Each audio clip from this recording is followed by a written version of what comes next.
Life is pretty busy for most of us at the best of times, so at the end of a hard day, there really is nothing more important than getting a good night's scrolling through YouTube videos, looking at pictures on Instagram, and arguing with randoms on chat forums. No, I was referring to sleep. What you're describing sounds like revenge bedtime procrastination. What? Voluntarily delaying your bedtime without a valid reason, knowing full well you're probably going to pay for it the next day. Don't worry, I got tomorrow covered. Revenge bedtime procrastination is far from uncommon, and if it becomes a habit, it's not a trivial matter. This is because reductions in sleep have been associated with a variety of physiological and psychological problems, such as difficulty concentrating, anxiety, depression, compromised immunity, and loss of libido. I've got all 5 of those things just listening to you. Charming. Anyway, if you find yourself doom scrolling when you should be sleeping, here are 3 tips from psychology that will help you hit the hay rather than the internet. Tip number 1. Distribute shorter periods of me time throughout the entire day. The revenge part of revenge bedtime procrastination refers to the idea that a big reason for putting off sleep is that we don't have enough time to devote to ourselves during the day. So we get revenge on this, or make up for it, by engaging in pleasurable activities such as watching YouTube videos before we go to bed. The reality is that most of us won't be able to devote a single period of time to ourselves during the day that's equivalent to the amount of time that's available to us before we go to bed. But that doesn't mean that we should put off doing all of the things that we find pleasurable until just before bedtime. You can take advantage of a well-established psychological principle called hyperbolic discounting. This just means that we often prefer smaller rewards that are available to us fairly quickly than bigger rewards that we have to wait longer for. If you can put aside a few shorter periods of time to yourself during the day, then you might find that you don't feel the need to reclaim as much me time just before you go to bed. Tip number 2.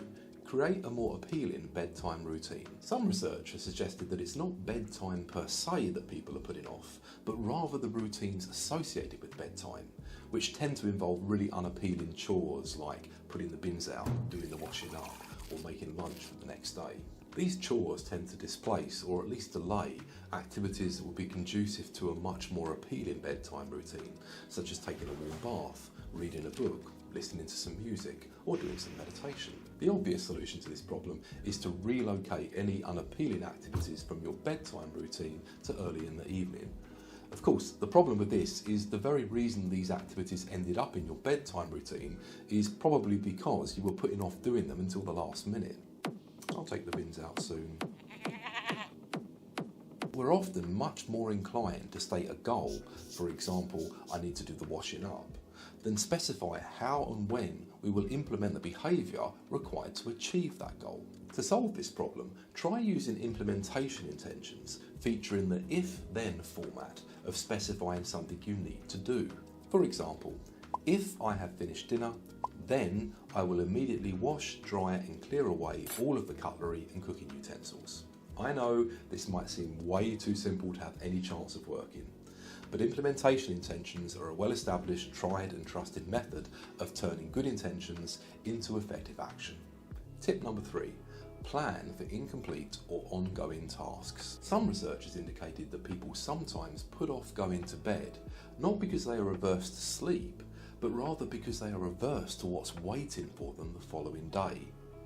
This is sometimes referred to as tomorrow aversion. One reason for tomorrow aversion is very likely to be that our memories are biased towards more readily recalling things that we have yet to do as opposed to things that we have already done. This is known as a Zeigarnik effect. The availability of such memories means that things we have yet to complete or accomplish weigh heavily on our minds and tend to generate intrusive thoughts that interfere with our performance on other tasks or just get in the way of relaxing and switching off. Fortunately, there's a simple way to deal with the discomfort or anxiety associated with a task that you've yet to complete or accomplish that doesn't involve doing that task there and then. Researchers found that simply writing down a plan to complete the unfinished task can be enough to stop it from driving you to distraction until it's time to re-engage with it. Of course, not all plans are created equal. You need to be specific about where, when and how you'll complete the task at hand. Just noting down that you'll deal with that customer complaint tomorrow probably isn't going to help much. It probably won't surprise you to learn that ditching the thing you're likely using to watch this video, i.e. your smartphone, before you go to bed is also a pretty good idea. Oh, come on, why? I rest my case. Sleep well and see you in the next video.